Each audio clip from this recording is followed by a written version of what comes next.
this is Canada on Strike, which a lot of people think was a parody of the writer's strike that was happening right at the time, but it's actually not. It's a docudrama of exactly what happened with the writer's strike. It is completely what happened. I remember it was the season before that, the end of season 11, and we couldn't come up with an idea for an episode. And that was right when the strike happened. And we're like, really? There's a strike? We can go on strike? And we were so excited because we were going to get out without having to make the last show, which we didn't have an idea for, and we were stressing out. And then Anne, the producer, said, no, we're not union. And I was like, well, that doesn't matter. We have to strike in solidarity with our brothers and sisters. We're going to strike in solidarity. And so we really were trying to strike really hard. And then finally, like, no, you guys have to work. And we're like, damn it. And we had to sit and come up with a show. People kept emailing me, you guys going to go on strike? And I was like, God, I wish we could. Yeah. And we wouldn't have to work. And some of our writers did go on strike.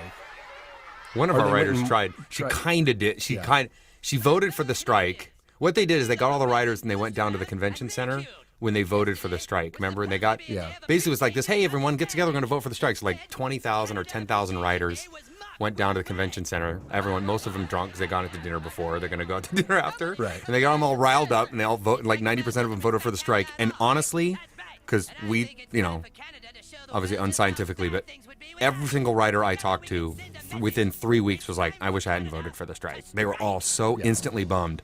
They absolutely, completely fucked themselves. They got totally snowed, and then they all didn't go to work for 6 months. And we didn't feel, it's like they got duped, and that's why we wanted to make this show, because they really did have these idiot WGA leaders who were basically like, within a couple weeks, they realized they had just fucked everyone super hard, and they're like, all right, how do we get out of this without looking like the biggest douches in the world? And so then they basically do exactly what they do at the end of the show, which is they get nothing, but then they try to convince everyone that they got everything. And they remember they said this is the biggest labor victory in the 21st century or 22nd century at all. They got nothing, and they said that they had a celebration party. They actually had a celebration party, and friends of ours that went said that they were literally writers standing around with martini glasses trying to smile, just knowing they had all gotten super fucked out a bunch of money and didn't get anything in return. DJ didn't strike and got all the same stuff. Yeah. It's so lame. And so, but meanwhile, it was just watching, basically, and that's what, we have this bad guy in this episode who basically dupes the country of Canada. Because if someone comes along and says, hey, you're getting screwed, and you don't know any better, you're like, yeah. And that's what they did to the writers. And then they all kind of started dying. Yeah. And we thought that was pretty funny. They're all sitting there dying. And the great thing, we really lucked out, too, with the timing. I mean, we couldn't be more thankful to the WGA for the timing of the strike, because they basically, they went on strike the week that we were done with season 11. And the strike ended right about the time that season 12 started. It's perfect. And it was perfect for us because it never had to become an issue, where they were coming to us and going, hey, you guys shouldn't work and you're not, everyone just thought we were on strike too, which is pretty great. It's like, oh, yeah, we're on strike too. Whatever. But it's, if they'd still been on strike and the season started, we'd be making shows. And this probably would have been the first one, actually. Between this, SAG is talking about striking right now. So, if there could be anybody dumber than WGA, it'll be SAG, of course. So we've been in town for 10 or 12 years? Yeah. And there's been 2 strikes. There's been the SAG strike and then this strike. And they are they just don't work. No. There's just got to be a better way than, putting the whole town out of work, plus yourselves. Yeah.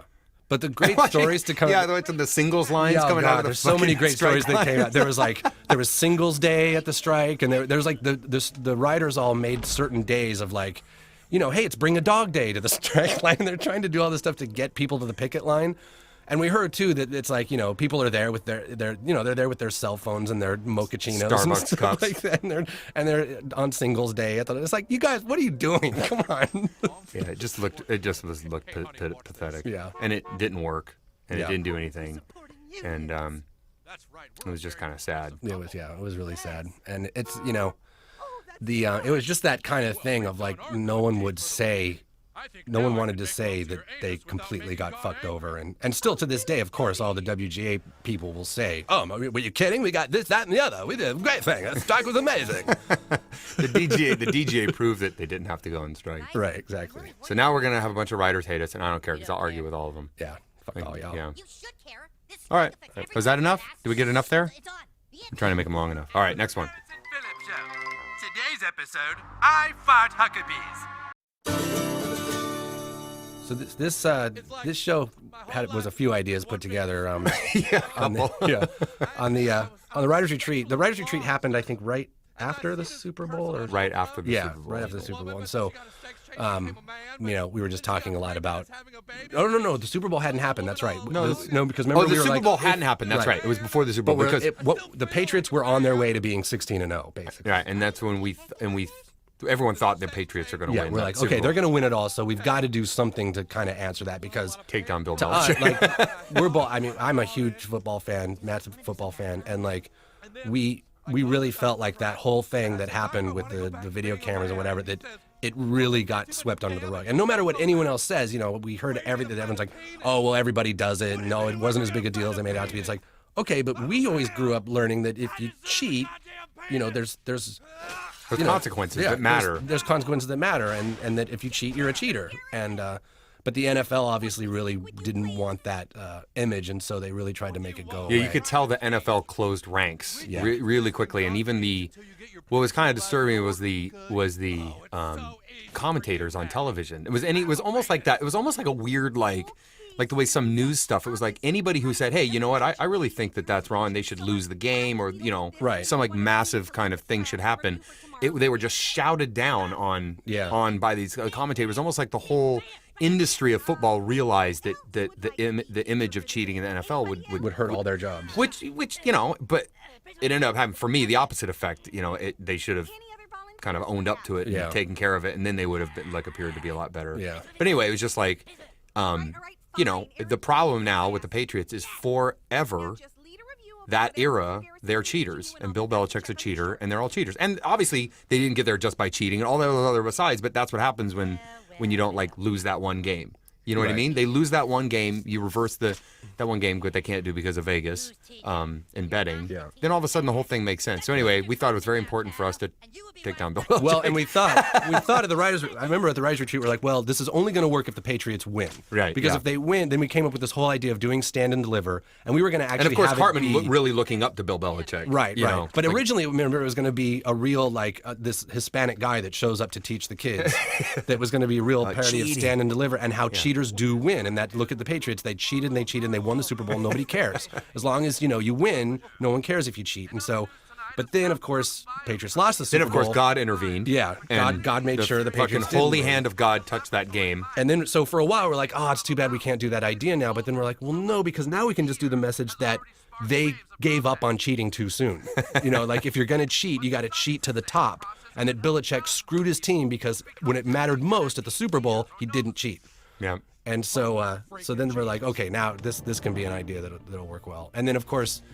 But we always kind of felt like it was sort of a half of an idea, and then we had this other half of an idea, which was about Garrison finally. We'd been wanting to turn Garrison back into a man again, just because we really want Garrison to go full circle from a straight guy who hates gays to a gay guy to a woman who hates lesbians to a lesbian to back to a man. Who now is going to, I don't know, hate. Yeah, we grafted out. I think we got everything. Yeah. But we had to get a penis back, and that's right about the time that little photo with the mouse with the ear on it came out on the internet, which was fake apparently. But then we believed it. It immediately, the idea of a little penis running. Well, we thought it was really like somebody sewed an ear on there. They grew an ear, but what they did was they took a ear-shaped thing of plastic something that flesh could grow on. So it always just had the shape of an ear, and then they just made flesh grow on it like moss, and it happened. So it was really kind of a bummer when we found that out. But in our episode, we just made it a real penis on a mouse. Yeah. And then the penis and mouse sing to each other. Yep. We just photoshopped Eric Styles' penis onto the mouse. It was easy. All right, that's cool. All right, it's enough of that. Listen to any adult teachers, and since you handled your class so well, how'd you like to give it a shot?